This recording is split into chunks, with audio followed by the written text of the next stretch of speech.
জমি বিবাদকে কেন্দ্র করে ৮ বছরের শিশুকে নৃশংসভাবে খুন। চাঞ্চল্যকর এই হত্যাকাণ্ড সংঘটিত হয়েছে দোয়ারবন্দের পালুই চা বাগানে।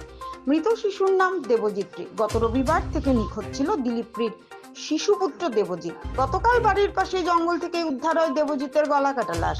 এই ঘটনায় এক মহিলা সহ 4 জনকে গ্রেপ্তার করেছে পুলিশ। ধৃতরা জয়প্রকাশ কেউট, অমিত কুমার রতন বাউরি এবং রঞ্জিতা বাউরি।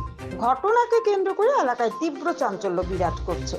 এই গোটেই ঘটনাটো আমি অনুসন্ধান কৰি আছো আৰু যোৱা নিশা আমাৰ এটা বিশেষ অভিযান চলিছিলে আৰু অভিযান কালতে আমি যিকেইজন মূল অভিযুক্ত ঘটনাটোৰ লগত আমি 3জন ব্যক্তি, তাত এগৰাকী মহিলাও আছে, আমি তেওঁলোকক ইতিমধ্যে আটক কৰিছো আৰু তেওঁলোকক সোধপোছ কৰি আছো। আৰু আমি প্ৰাৰম্ভিক তদন্তত দেখা গৈছে যে তেওঁলোকে এই ঘটনাটোৰ সৈতে জড়িত মূল ব্যক্তি।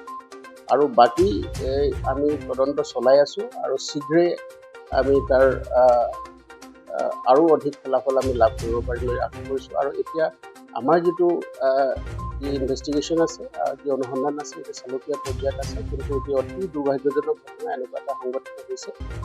আৰু আমি যিসকল দোষী আৰু তেওঁলোকক আমি ধৰিবলৈ সক্ষম হৈছোঁ, আৰু তাৰ লগতে আৰু যদি কোনোবা ইয়াৰ লগত সম্পৰ্কিত হৈছে তেওঁলোককে আমি আজি নিশা বা কালিৰ ভিতৰত আমি তেওঁলোকক আইনৰ আওতাত আনি তেওঁলোকৰ বিৰুদ্ধে আমি কঠোৰ আইনগত ব্যৱস্থা ল'বৰ কাৰণে তৎপৰ হৈ আছোঁ।